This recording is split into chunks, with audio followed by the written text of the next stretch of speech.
Bon, ben voilà nos deux médaillés. 20 ans de boîte chez Daza. Votre prénom? Pito, Paolo, Paolo. Paolo Raphaël. Et Raphaël.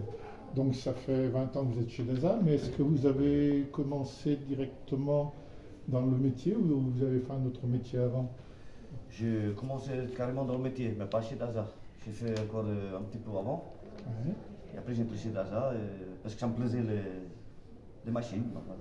Et vous, Raphaël? Ouais, j'ai fait un CAP dans le jardin espace vert, puis pendant 4 ans, un CAP BEP.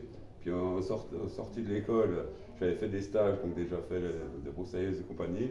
Sortant des stages, j'avais besoin de travailler.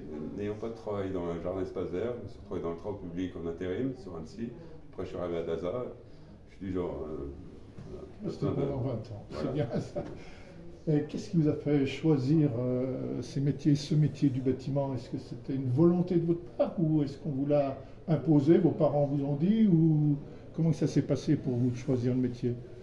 Pour moi, je dis qu'on arrête. Bon, je suis portugais. Alors, quand j'arrivais, il faut trouver un travail en fait. Il faut bien travailler. D'accord. Alors, comme je vous disais tout à l'heure, ça me plaisait les pelles. Alors, j'ai entré là-dedans. Petit à petit, ça me plaît. J'ai resté. Ouais, moi, j'ai toujours été manuel à l'extérieur, donc pareil la terre et le sol. Donc de fil en aiguille, ben, voilà, jardin espace vert, travaux publics, ça voilà. Même. Puis après, au fil des années, ben, pareil, on progresse, les engins. Oui, au fait, en parlant d'engins, toutes ces années que vous avez passées dans les TP, est-ce que vous avez vu une évolution dans le matériel qui vous permet de vous mettre en sécurité ou de travailler moins? Est-ce que vous avez cette évolution, est-ce elle a existé dans les TP?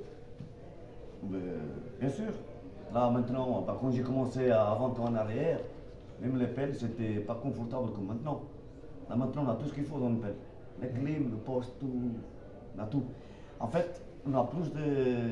Je parle pour nous chez nous, chez Daza. Oui. On a beaucoup de machines et beaucoup de choses pour travailler en fait. C'est juste travailler plus avec la tête qu'on se fatigue moins à la fin des journées. C'est simple. Il y a moins de pénibilité. Alors, Ouais, c'est dur le travail aussi. Dans le global, il est dur le travail. Parce que sous la pluie, sous le vent, sous la chaleur, au bord de la route, c'est pas évident non plus. Mais on a beaucoup de choses qu'on n'avait pas avant en arrière. D'accord. Là, maintenant, on peut faire un petit trou, on a une petite perceuse à pile.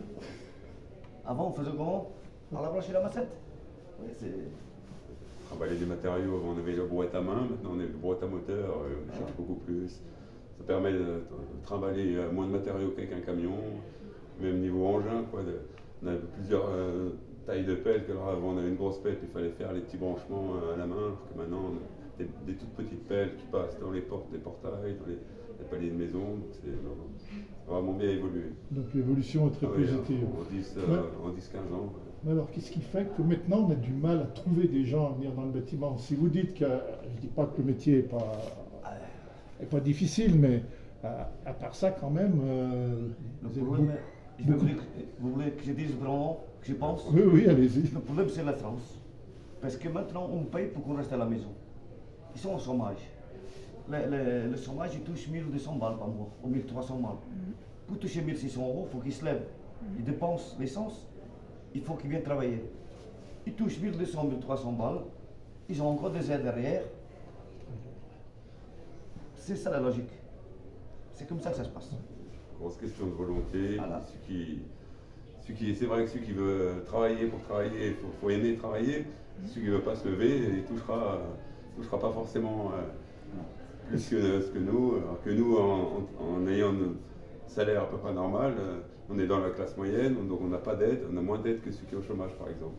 Si je comprends bien, il faut redonner cette valeur travail aux gens, en Oui, France ouais, tout du ouais. moins, d'après ce que vous allez C'est me dire. rare. Au Mais moins- c'est très rare qu'ils donnent Voilà. une valeur aux gens qui travaillent. Au moins compenser ceux qui ne travaillent pas surtout. Ah. Et Pour comment prouver qu'ils ne peuvent pas travailler, si effectivement ils ne peuvent pas travailler. Parce qu'il y en a beaucoup qui disent qu'ils ne peuvent pas travailler, mais parce qu'ils ne le veulent pas. Et comment on peut redonner cette valeur travail? Parce qu'il faut le passer ce message. Là, vous le passez comme ça, mais autrement sur la France, comment on peut faire passer ce message Mais nous, on est tellement petits, tout ce qu'on dit, ça va pas loin. La Ça va rester fermeté, ici. il faudrait de la fermeté. Ah. Des sous, tu vas travailler. Voilà. Si tu as des sous sans aller travailler, c'est sûr que les gens n'iront pas travailler. Si on coupait déjà les aides, ça, je ne vais pas, parce que je compte qu'il y en a beaucoup qui sont malades, attention. C'est pas tous pareil. Mais il y en a qui ont la santé, ils se font encore de nous. Vous venez tout mouillé, ça vient tomber aujourd'hui. Ben oui, mais nous on est là. Vous voyez, il n'y a pas de contrôle, parce qu'il y a beaucoup qui sont au chômage, qui sont en arrêt de maladie, qui ne sont pas malades. On les voit promener des gens d'à 20, 25 ans, 30 ans. Mais c'est vrai que vous êtes bien passé aussi sur le bord de la route à voir les gens se promener en plus. Et on s'est encore engueulé parce qu'on fait chier. Voilà, maintenant les gens sont pressés, il faut qu'ils aillent travailler, comme si nous ne travaillions pas. Ah oui, non. Ça par contre, autant la qualité du travail, enfin, les engins ont bien augmenté, mais les gens, ça a bien empiré, quoi. Avant, il n'y a plus de tolérance, dès qu'on met un feu, ça klaxonne, ça passe vite alors que c'est limité à 30 km/h. Ils nous shooteraient, voilà, si on ne ferait pas attention, ah oui, il n'y a plus aucun respect. C'est ce que vous ressentez, que la mentalité a bien changé là-dessus.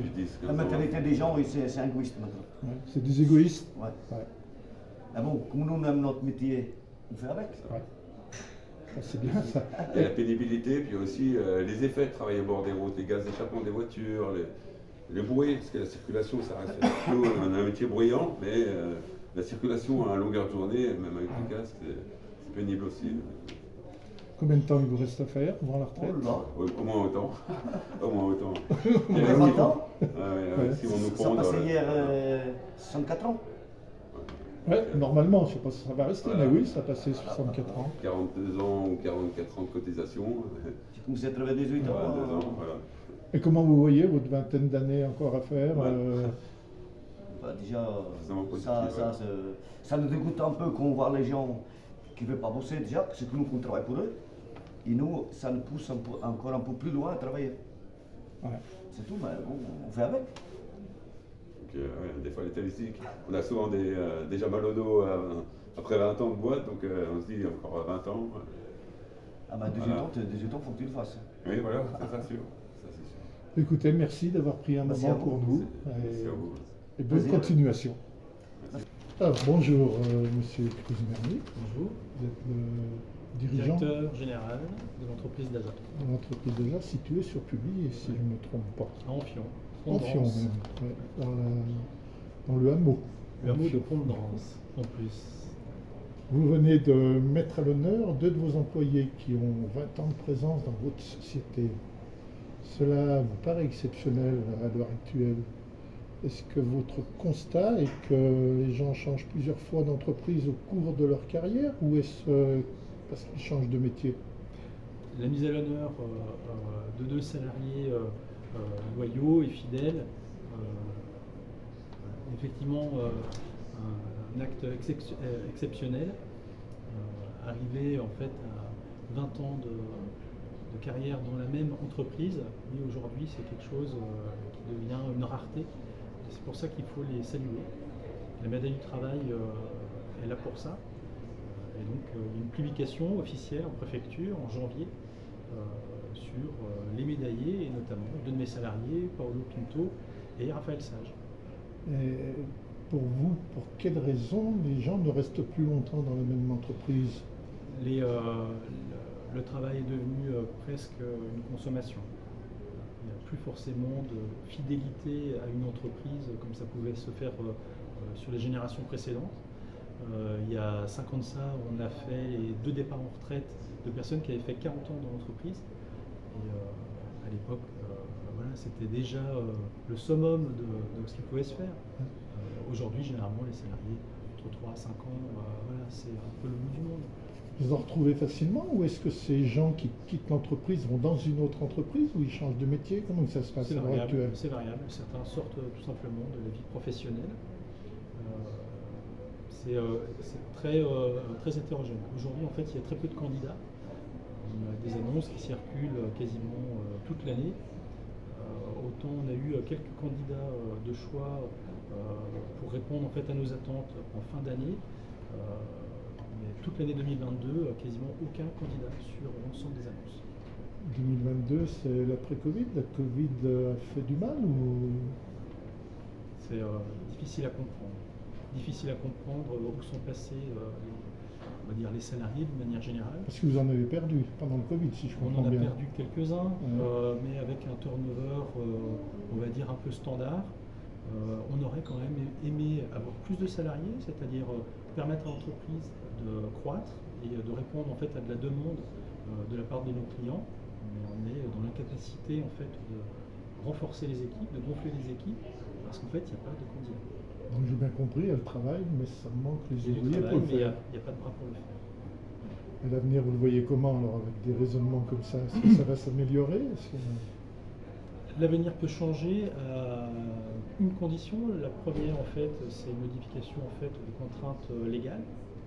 Aujourd'hui, j'ai des salariés, et notamment certains qui sont médaillés ce soir, disent attention, voilà, mes voisins qui ne sont pas au travail, non seulement ils rient de moi quand je rentre salle, mais en plus de ça, ils ont une plus belle voiture que moi.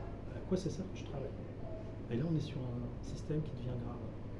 Donc voilà, j'ai une modification de la prise de conscience de l'effet pervers de l'ensemble du système tel qu'il est monté aujourd'hui, et puis valoriser le travail. Il faut qu'il soit qu'il y ait un vrai écart à l'avenir. Et puis l'autre alternative, et les industriels nous devancent, c'est la mécanisation et la robotisation. Voilà. L'intelligence artificielle ne fait que démarrer dans les prochaines années, et ça va aller très vite. Ça va être des robots, des machines pilotées à distance, et voilà, on a quand même Donc, de plus en plus en fait, de choses qui vont se faire de façon automatique. Le progrès pour la santé et la sécurité au travail continue, parce qu'on a connu cette période où les machines sont arrivées, les pelleteuses, tout ça, alors ça se faisait à la main. Maintenant, on parle robotisation. Dans le bâtiment, travaux publics. Au salon de la BOMA, il y a 2-3 ans, une des présentations majeures chez Komatsu, c'était une machine de terrassement de 25 tonnes pilotée à distance, depuis un bureau. Donc vous gardez confiance en l'avenir, si j'ai bien compris. Il faut, si on est chef d'entreprise, comme moi, c'est parce qu'on est positif, parce qu'on croit tous les jours, voilà, et qu'on essaye d'emmener non seulement son entreprise, mais ses salariés vers le haut, leur montrer en fait que voilà, l'effort quotidien, ça paye. Il y a de la gratification qui n'est pas que monétaire, voilà, l'effort collectif, et arriver à organiser un événement comme celui-ci, avec la chance de rassembler des élus autour de nous, dans un cadre splendide comme le golfe d'Évian, voilà, c'est quand même des moments d'entreprise qui sont valorisés. Merci beaucoup, et puis longue vie à l'entreprise. Merci. Bonjour Anne-Cécile. Bonjour Didier.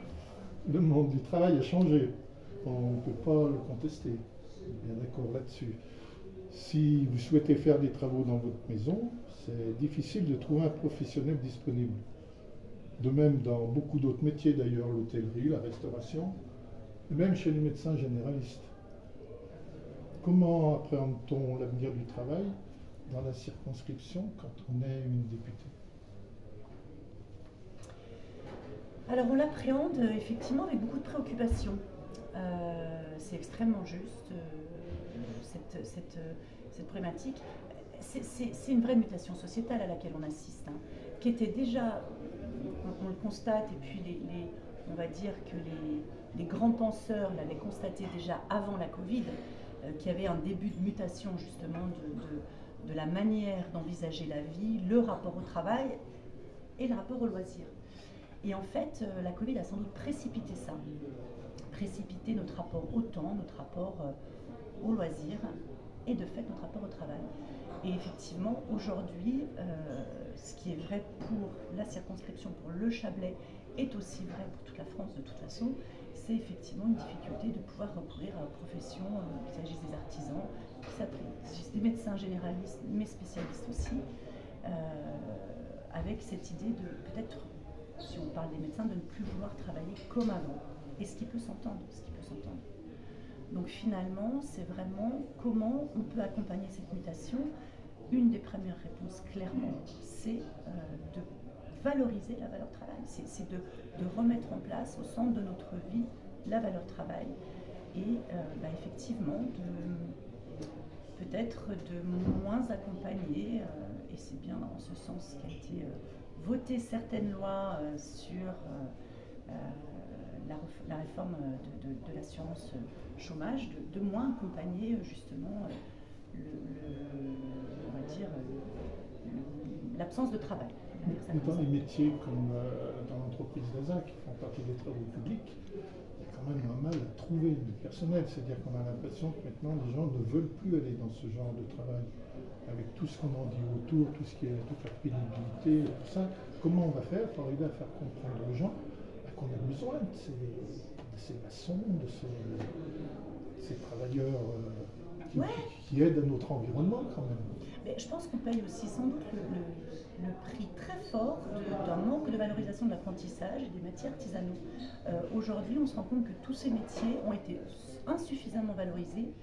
Et ce qui fait que spontanément, les jeunes ne vont pas forcément s'orienter vers cela. Donc on a déjà un déficit de candidats justement à ces formations-là.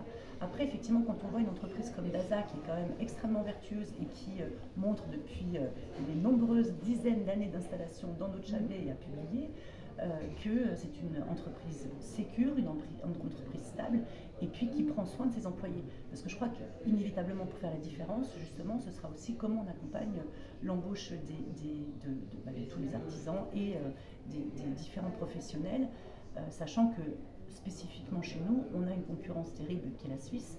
Et c'est évidemment le problématique. On ne pourra jamais s'aligner. De toute façon, quels que soient les domaines professionnels, on n'arrivera pas à s'aligner.